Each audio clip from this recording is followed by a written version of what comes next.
자, 오늘의 주제는 출산계획서.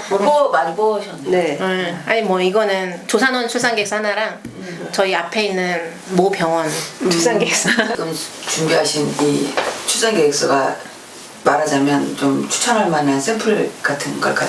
네, 이제 우선 제가 이게 병원 거를 보니까 되게 심플하게 잘 돼 있는 것 같아요. 그래서 출산 계획서 이제 보면 분만 시 동반자가 누구랑 같이 있냐 이런 내용이 적혀 있는 거고, 그리고 이제 남편과 이제 함께 진통을 할 때 몇 주까지 기다리기를 원하냐. 저희가 항상 말했던 거 있잖아요. 41주까지 기다리냐, 42주까지 기다리냐 이런 내용도 적혀 있는 거예요. 그래서 이게 정말 자연출산을 많이 해보니까 이렇게 기다리는 것도 선택할 수가 있게, 문제 있으면 당연히 교수님도 의견을 얘기를 하시죠. 깜짝 놀랐네. 한국 아닌 줄. 그리고 통증을 완화에 대한 부분에서 남편과 자기는 약물을 쓰지 않고 출산할 건지, 아니면 4cm가 되면 약물을 할 건지. 여기서 4cm가 열쇠 약물은 무통. 그런 것도 적혀 있어요. 간헐적인 태아 모니터링을 원하는지, 그리고 수중 진통을 원하는지, 진통이 지체됐을 때, 그러니까 진행이 느려졌을 때 약물을 쓸 건지. 이게 되게 디테일하게 돼 있어요. 되게 디테일하게 돼 있는데 이렇게 간단해요. 그냥 한 장으로 해서 선택할 수 있게 돼 있거든요. 그래서 이런 것을 어떻게 좀 알려주면 좋겠다. 근데 이게 너무 좋은 게, 이 의료진하고 소통하는 것도 있지만 이거를 남편과 같이 작성하면서 우리 출산에 대해서 얘기를 하면서 남편과 공유를 할 수가 있는 거죠. 맞아요. 그런 장점도 있겠네요. 그리고 진통 때 당연히 이대로 되도록이면 하겠지만 이제 어쨌든 모든 길은 다 열려 있고 방법은 또 다시 선택을 할 수가 있잖아요. 근데 산모의 뜻이 이렇지만 상황에 따라서는 엄마가 너무 아파하고 이러면은 이제 아빠가 선택을 해야 되는 경우도 있잖아요. 그러니까 큰 틀을 같이 잡아놓고 아빠랑 그때그때 같이 선택해서 나갈 그쵸. 수 있는 게 좋은 것 같아요. 알 수 있는 거죠. 출산에 대해서. 그리고 의료진 입장에서 또 뭐냐면, 왜 이렇게 또 저희가 이제 순천을 많이 가보니까 이걸 왜 해놓냐면, 진짜 그런 분 있거든요.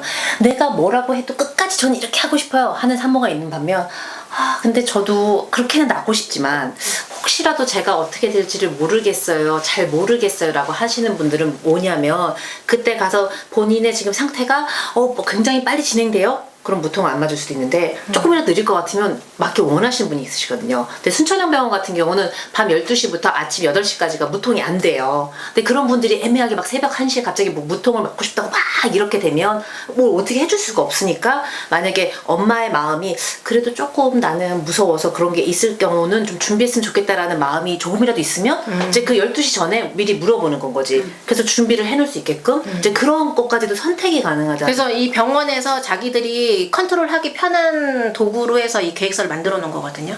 그래서 이런 걸 보면 처산모 성향이 어떻구나, 그러면 접근하기가 훨씬 편안하죠. 내진도 최소화하기를 원해? 그러면 좀 더 자주 안 하고, 이런 것들을 여기다 다 적어 놓을 수 있게끔 해놨거든요. 그렇게 생각해요. 자연출산이 뭔가 막 특별하게 뭔가 뭘 해야 되고 막 이런다기보단, 저는 요새 드는 생각이, 엄마가 좀 더 많은 옵션을 가질 수 있고 그 옵션을 의료적인 안에서 선택을 할 수 있게끔 해주는 게 자연출산인 것 같아요. 네, 맞아요. 그런 의미에서 계획서니까. 그러면 마마스는 마마스는 조금 더 완전 더 단순하게. 심플해요.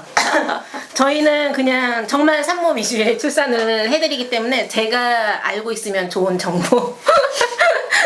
동반자가 이제 당연히 저희는 있어야 출산을 할 수 있으니까 뭐 동반자 써 있고, 수중 진통 할 건지, 그리고 물에서 날 건지, 뭐 태반을 가져갈 건지 말 건지, 그리고 아기 주사는 어떻게 맞힐 건지, 협력병원은 어디인지, 사진 촬영할 건지 말 건지, 정말 이렇게 이게 다예요. 심플.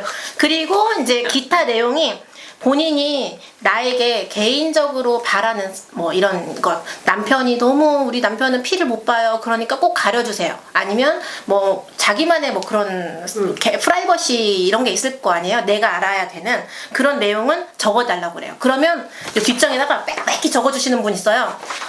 훌륭해요. 아니 전 좋아요. 그러면 읽어보면 이 사람 스타일을 알 수 있어요.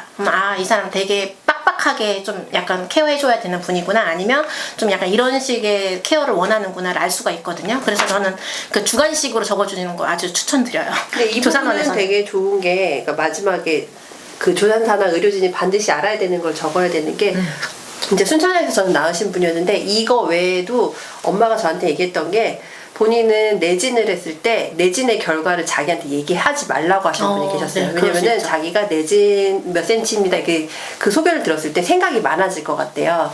그래서 내진하면은 그냥 둘라랑 남편한테만 얘기하고 본인한테는 얘기하지 말라고 해서 그 부분을 얘기를 했었거든요. 그래가지고 저도 기억해놨다가 선생님들이 바뀌니까 당직 시간에 따라 바뀌니까 선생님 오셔서 내진하시면은 그냥 저한테만 얘기해달라고 그러면은 제가 듣고 남편이 저를 계속 반짝반짝 쳐다보고 있는 거죠.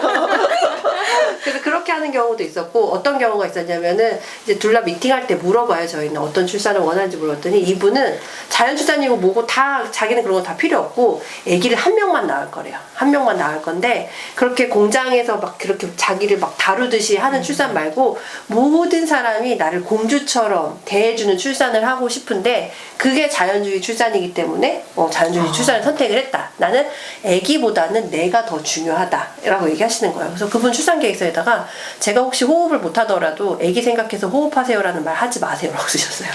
근데 그 말 안 쓰셨으면은 우리가 출산 중에 되게 실수할 수 있는 거잖아요. 그 사람한테는 호흡 못하면 자 우리 아기한테 산소 줄까요? 이러면서 이제 병원에서는 그렇게 말 많이 병원에서는 안 하지. 아기가 죽어요. 저 이번에 셋째여서 출산 계획서 써봤었어요. 오. 예정일 42주까지 기다리고 진통 안 생기면 수술할 아주 거라고. 간략하게 잘 쓰셨네요. 네. 진통할 때 내진이랑 태동검사 이런 거는 그냥 의료진이 원하는 대로 난 다 할 거다. 왜냐면 저는 의료진이 마음 편하게 출산하는 게 저의 편안함이라고 생각하기 때문에 그걸 썼었고 출산 때 이제 수중 출산을 하고 싶다고 얘기를 했었고 이번에는 남편이 아기를 받았으면 좋겠었다. 그 둘째 때는 안 받았으면 좋겠는데 셋째 때는 남편이 받았으면 좋겠다고 썼었거든요. 근데 남편이 이 부분에 대해서 되게 반대를 해서 자기는 아기를 받고 싶지 않다. 근데 어쨌든 여기다 썼어요. 썼어요. 현재 남편은 원치 않은. 남편을 원치 않은. 그래서 혹시라도 마음이 바뀔 수 있으니까 출산 때 좀 물어봐달라 그런 내용들을 썼었고 뭐 접종 어떻게 할 건지 그리고 내가 이송 가게 되면은 어떻게 할 건지 그리고 마지막에 제일 중요한 거 남편이 해야 될 일을 썼었어요. 스스로 뭔가 찾아서 하지 말라고. 시키는 것만 하라. 시키는 것만 하라. 그리고 그냥 당신의 역할은 아이들과 잘 지내는 게 나의 출산에 도움이 되는 일이다라고 이렇게 써가지고 이것도 올리면 좋을 것 같아요. 네. 되게 간략하게 되게 잘 썼는데 좋은 것 같아요. 근데 지금 보니까 이 이제 은난생과 마마수산을 하고 순천향대학병원의 그 출산 계획서에서 공통점 중에 하나가 뭐냐면, 그러니까 우리가 생각한 자연출산, 우리는 꼭 난 이렇게 날 거예요. 이후의 일들이 있는 거잖아. 아니면 혹시라도 의료적인 조치가 필요하다면 이송을 가야 된다든지 아니면 수술 갔을 때 대비한 그 계획도 있는 건 거잖아요. 저는 이게 좋다고 딱 생각을 하는 거예요. 그러니까 어떤 경우에까지서도 내가 다 예상을 하고 준비를 하고 있다는 마음의 가짐을 할 수 있는 이제 그런 점들이 더 좋은 것 같아요. 출산은 계획대로 되지 않아요. 큰 틀만 그냥 가지고 가세요. 그 계획을 사실은 적어놓고 난 이 정도면 돼 하고 나서는 자꾸 되뇌이지 말고 그냥 열심히 노는 거. 맞아요. 우리 항상 얘기하는 거 편안하게. 너무 계획이 없으면 안 되고.